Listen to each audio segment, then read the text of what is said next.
নির্বাচন আসন্ন। গত কয়েকটা নির্বাচনে আমাদের যে অভিজ্ঞতা, এই রাজ্যে সুষ্ঠু নির্বাচন সম্পন্ন করার ক্ষেত্রে নির্বাচন দপ্তরে আমরা বিভিন্ন সময়ে এসে বিভিন্ন বিষয় অবগত করিয়েছি বা তাদের কাছে মেমোরেন্ডাম দিয়ে আমরা তাদেরকে লিপিবদ্ধ করিয়েছি। তাতেও নির্বাচন কমিশনের হস্তক্ষেপই বলুন বা নির্বাচন কমিশনের অ্যাকশানই বলুন, এটা বিরোধী দলগুলি আমরা কেউই স্যাটিসফাইড হতে পারি না বা আমাদের মধ্যে একটা এই নির্বাচন দপ্তরের বিভিন্ন কাজকর্মের সম্পর্কে প্রশ্ন থেকে যায়।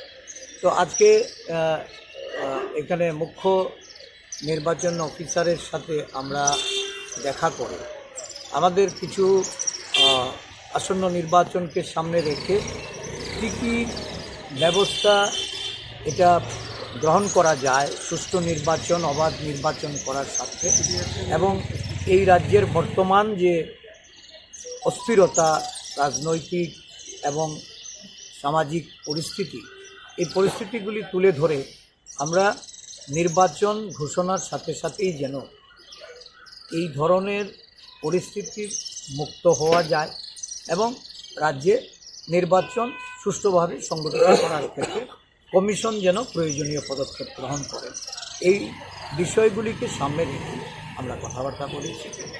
পুরনো অভিজ্ঞতাকে আমরা তাদের সামনে তুলে ধরে সতর্ক করার চেষ্টা করেছি এবং আগামী দিন যেন অবাধ নির্বাচনের লক্ষ্যে নির্বাচন দপ্তর প্রয়োজনীয় উদ্যোগ গ্রহণ করে সেই আবেদনও আমরা করেছি। কি বলেছেন আপনাদের নির্বাচন দপ্তরের তরফ থেকে?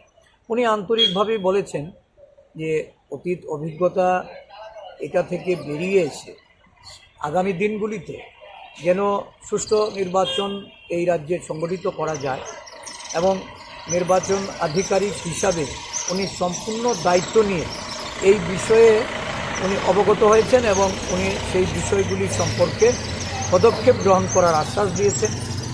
আমাদেরও ওনার কাছে এই বিষয়গুলি সামনে রেখে উনি যেন এই রাজ্যে ভোটারদের তাদেরকে উৎসাহিত করা, ভোট কেন্দ্রগুলিতে তাদের নিরাপত্তা প্রদান করার ক্ষেত্রে একটা ভূমিকা গ্রহণ করেন, সেটা নিয়ে উনি আমাদেরকে ওনার তরফ থেকে আশ্বাস করেছেন। অতীত অভিজ্ঞতা এবং আজকে ওনার আশ্বাস, দুটো থেকে আপনারা সহমত করতে পারছেন? না, বিরোধী দল হিসাবে এই রাজ্যে অবাধ নির্বাচন করার জন্য যে ভূমিকা পালন করার প্রয়োজন, আমরা সম্মিলিতভাবে এই ভূমিকা পালন করে যাই। মানুষের তাদের গণতান্ত্রিক অধিকার, তাদের জান মাল, এই সমস্ত প্রশ্নে বিরোধী দলের ভূমিকা আমরা পালন করি। Thank you.